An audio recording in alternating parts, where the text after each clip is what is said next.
foreign trade in goods statistics, the total trade in the period under review. And of course, they did give this amount. Uade? Is that okay? Good morning, Zibby. Great Good morning. To see you back here. Same here. This is good news for Nigeria. As this year, I guess we've been doing more in terms of positive balance of trade in January and September, which is the end of Q3. Looking at the data for that, we find out that currently we've done almost 80% of what we did in 2022, and this is just September. So if you just extrapolate that, what we're doing about 5.2 trillion in terms of balance of trade. In terms of exports, we're already doing 80% of that. So if we continue in this direction, by the end of the year, we should be seeing about 6 trillion in exports of oil. Oil and gas is still the main contributor, which is about 80.32%, and non-oil exports about 86.7%. But when you go for that, the good thing for me is that exports have increased. Oil and gas seems, the crude issues seem to have gotten better. And at the end of the day, what would happen from what I think would happen, we'll have a more positive balance of trading in 2023. Good news for Nigeria. It means we should have some extra money coming. But the other thing is how we're applying them, and when you look at the top countries where exports go to, Spain, which accounts for about 23%, the Netherlands, mostly crude oil, and when you look at the imports, most of it is coming from China and so on. So good news. I haven't looked at the data in just going through it briefly now. These are things that it's showing. So 54% of our total trade is exports, which comes to, I don't have, let me just check the details of that. Is that 18? Yes, about 18. Okay, that's total trade. About 23 trillion. And imports is about 18.73. That's between January and September, which, when you look at it, the 23 trillion, when you compare it to 26 trillion for 2022, it's about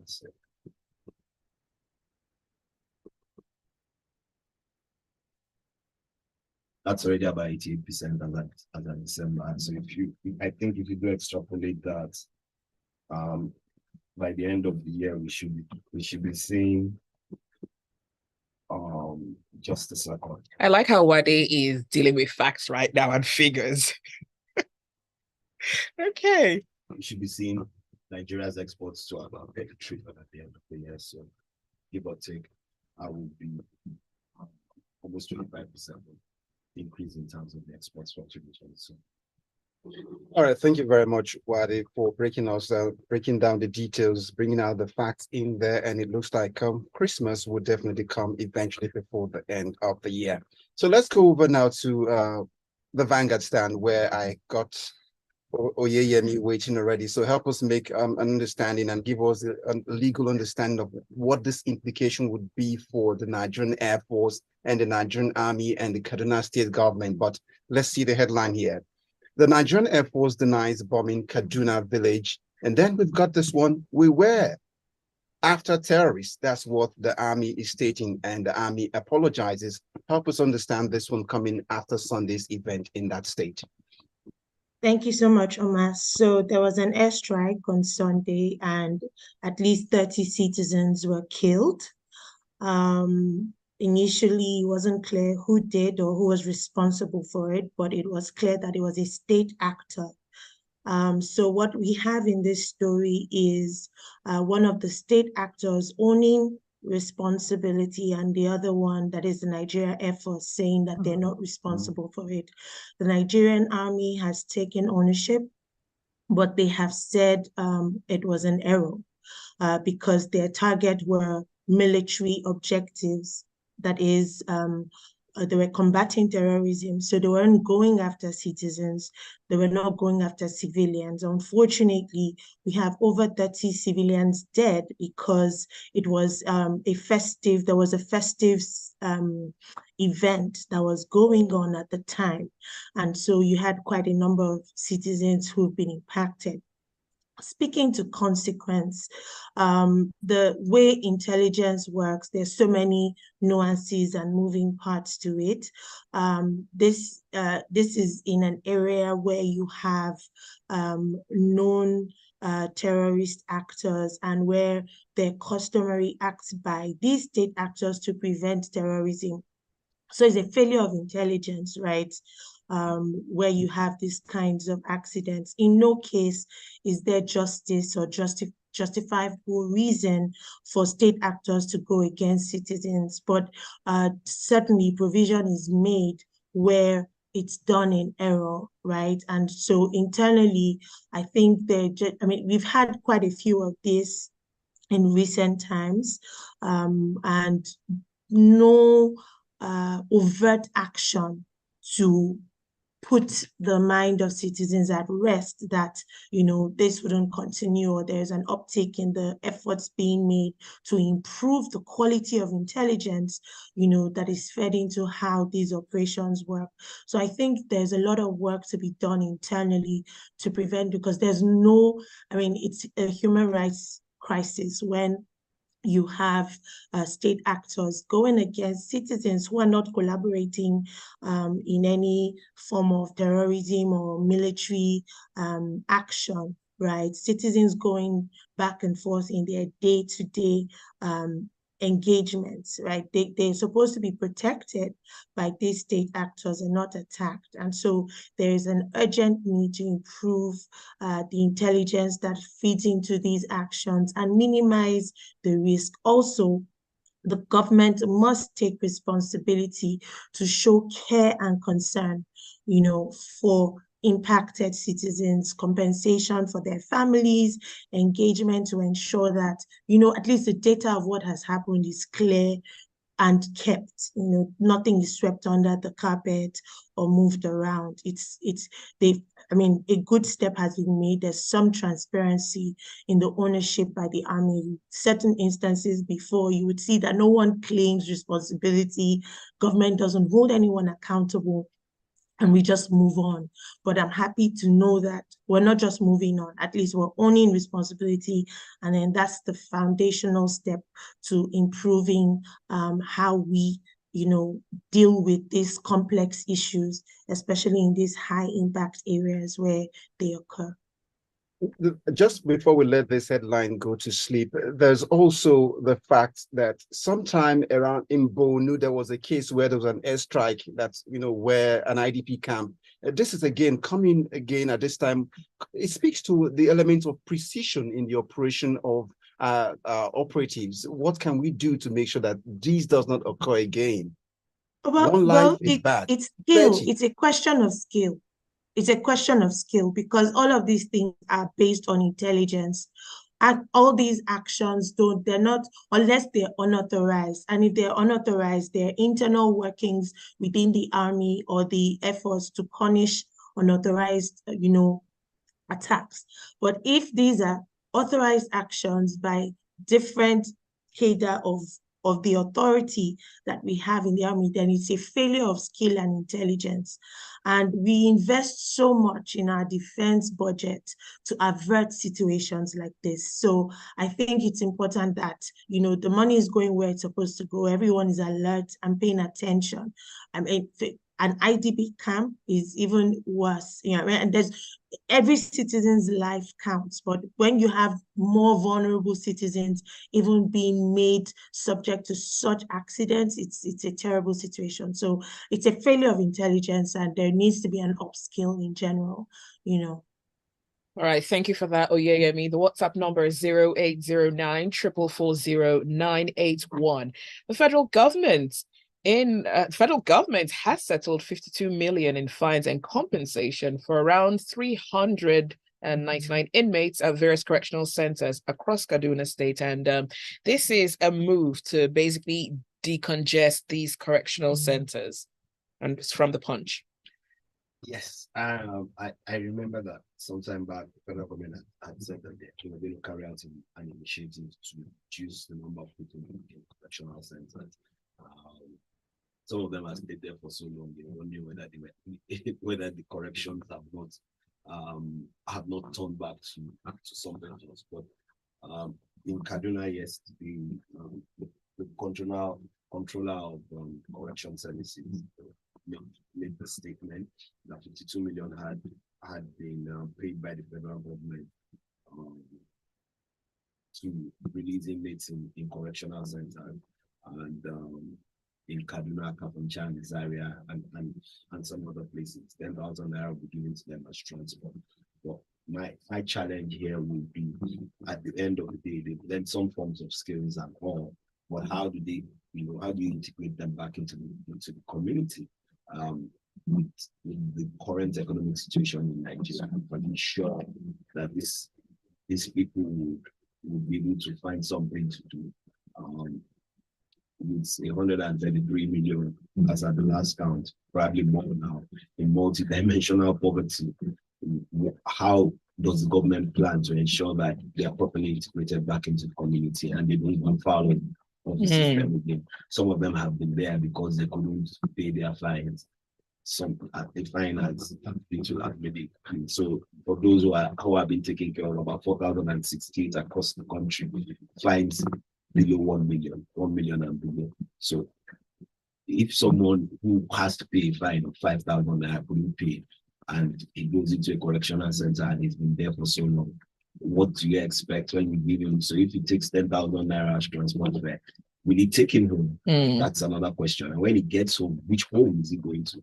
Some of these people, some of them probably their families are even lost hope that they were gone. So it's not just letting them out because you want to decongest the system. It's also having that adequate plan for how you integrate them back into the system, right, for them to be productive and not go back to the ways that took them there in the first instance. So let's see how it goes. All right, thank you for that, Uade. I've got some messages coming through. Ajayi says the costly mistake of the Nigerian Army's drone bombing is a civilian target in Kaduna last Sunday is highly embarrassing. It speaks volumes of the intelligence capabilities of our military. You're listening to Freshly Pressed. We love it when you're a part of the conversation. Keep the conversations and messages coming. Do stay with us.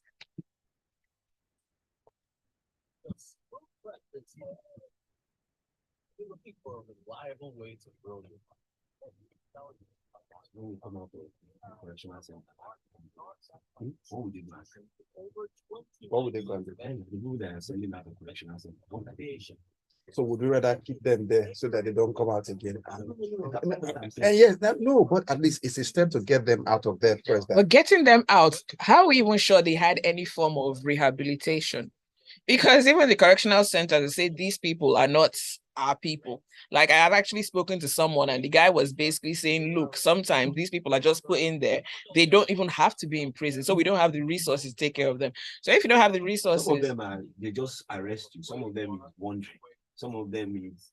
So these are non-violence, not a... They're just regular citizens that were arrested inordinately. Sanity. For little fines. You did something that the law says, but they're never charged. When you get the fines from 1 naira to 1 million. Damn. So you're walking on at night, maybe you don't have an ID card. The police will pump you into a bus and say you're wandering from maybe you're 2 steps away from your house. And then they go in and come out worse than when they went in and become a problem for society. Now you send them back out in this harsh economic time. Well, they have 10K. It's wrong, but what are they going to do? Okay, Omas, bring us in, please. We're smooth. 98.1 FM is still freshly pressed. And we've got Oyeyemi still with us and Uade Ahimie. It's time for us to quickly pick up the Guardian newspaper as it sits right in front of Oyeyemi this morning. But the headline screams out, COP28, Sanwo-Olu confirms investors' interest in Lagos waste conversion initiative. That's what's saying. So in spite of all the uproar that has come out of COP28 relating to what we are doing there, the size of the delegation, would it be said that it looks like this is solution-oriented and Lagos should be really doing what it's doing at COP28? Anything to clean up Lagos is a good idea, Omar. So, I mean, I know that there's so many conjectures around our delegation there. But if we're getting good results, then we must spotlight them, right? And just for the Lagos State has a waste management plan that they've been working at. And this is good news that investors have bought into the plan, right? One is advanced garbage collection, and the second program. So there are two main programs for which we have got buy-in from investors. One is the advanced waste collection, and the second is the conversion of waste to energy projects. And I think this is solid. All of these are part of the phase 2 of the Lagos Climate Adaptation and Resilience Plan. If we're looking at sustainability, this is at the core of it, right? How we convert waste. Waste is, in today's world and in the sustainable business, a raw material that we can use to drive energy, that we can use to drive resources, that we can use to drive talent, right? And if we have investors buying into that, then it is a good idea. According to the governor, there are about 30 ambitious projects, which would involve, in some cases, about 14 of them will involve public-private partnerships. So I think there's an economic angle to it, there's a social and welfare angle to it, there's the sustainability angle to it. Lagos will be healthier. Lagos is in need of urgent waste and a waste management system that is more effective, attuned to our growth and our future. Over 20 million citizens in cramped areas without much, in fact, even basic awareness, So I think this is a great input. This is a great outcome. Implementation is always a question. When we come into, structuring all of these partnerships, it's important that as we get this buy-in, we utilize it and optimize it. We don't allow politics to take over it. We don't allow things to just, fly over the handle in terms of personal and vested interests. It's great when we hear this news, but what is more beautiful is when in 2, 3, 5 years, we see full implementation, full change, success. But I'm looking forward to hearing more about this. This is a very important aspect. And I think this is a priority for the Lagos state government. So this is a useful outcome, and kudos to the team who's behind this. Before we rest this waste story, how Lagos intends to create wealth out of it, because the figures put out there states that 13,000 tons of waste generated daily in Lagos. So looking at what the government is working towards, it looks like we're in a race against time before waste eventually covers every one of us if Absolutely. we do not act as quickly as possible. And speak to us about this idea of waste movement from point to what you call dump site. And that's what we think is waste management. So how we've moved waste management or managed waste management in the past has been, it has been the subject of different conversations. There's the whole issue around the political aspects of it, where the contracts, managing this is vested in certain powers that be, and because of that, the system has not been optimized. We've seen in recent times the unbundling, of the waste management system. We've seen more effective waste management leaders put in charge of the process. I don't think Lagos is clean yet. I think Lagos is behind, time in terms of its efforts. So there still needs to be a lot more work done in that process. I mean, how things, even just how the data around we are organized is yet to be sorted. Then collection of waste, we're still very reliant on subsistent means, we're not necessarily optimizing the available technology in that space as well. But there are different aspects of the conversation. There's investment because it comes at a cost, right? There's also awareness because people have to buy into the programs. Even how we collect waste, we still have citizens frustrating that process. So there's a lot. It's a bank of a lot of effort that needs to come in, right? And hopefully the politics stays out of the way permanently, so that true progress can be made in that regard. Thank you, Oyeyemi.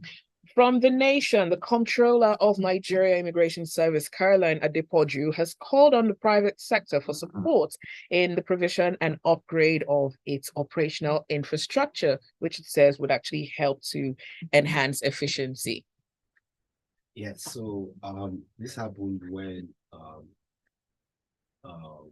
delegation from Health and Social visited the immigration office in Kogi and donated a 30 kV solar power project and information communication technology project.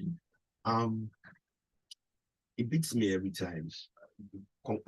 This is great CSR work by the parties, and in as much as we continue on this path, then maybe we start to see sustainability in terms of passport issuance. I'm quite happy with what the current minister is doing in terms of trying to change the mentality and all. But what beats me most of the time is where we feel as Nigerians that getting a passport is a privilege rather than something that it should be done even for a newborn baby.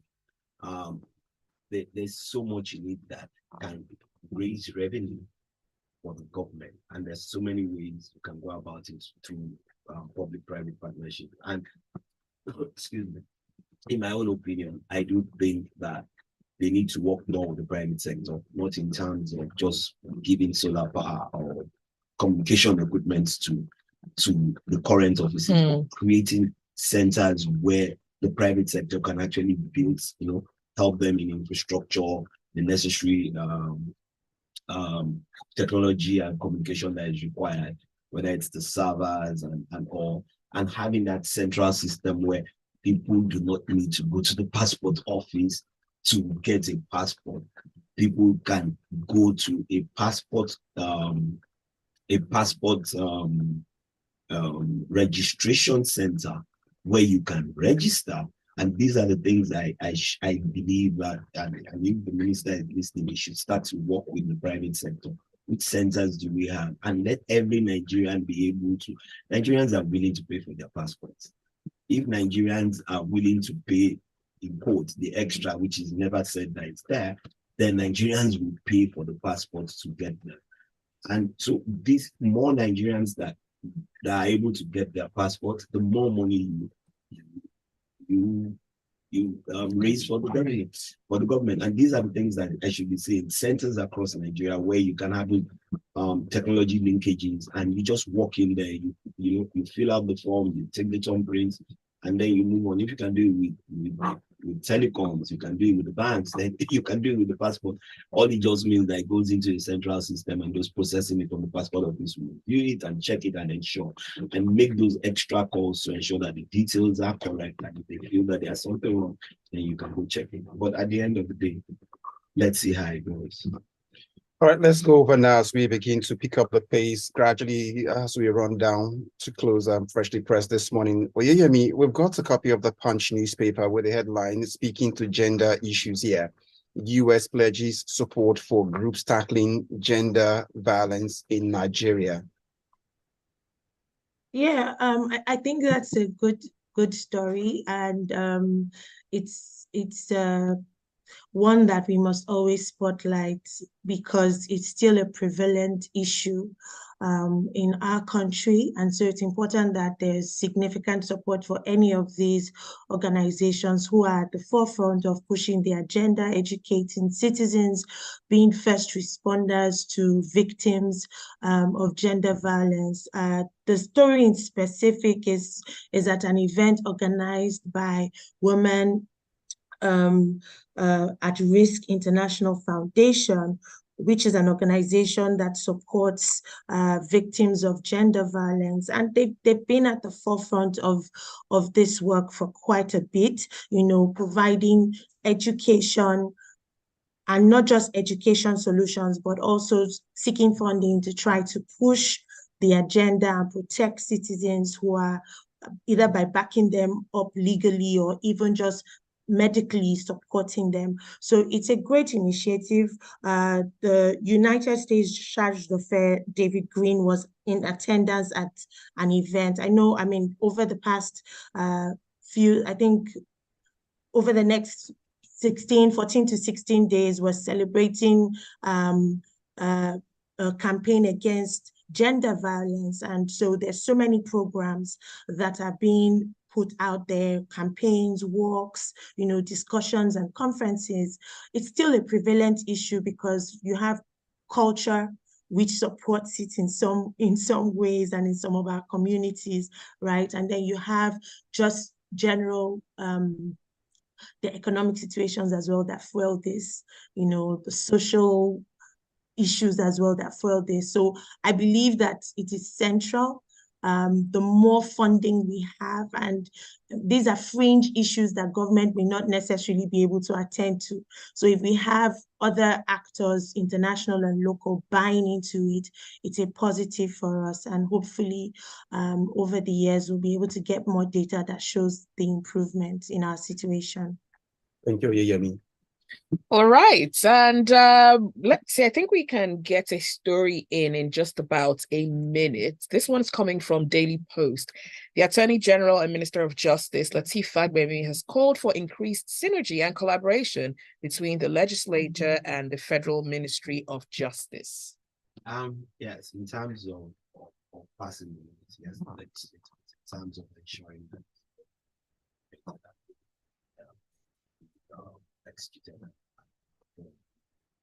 justice. I think that collaboration is necessary. This was when we were speaking to the committee on budget.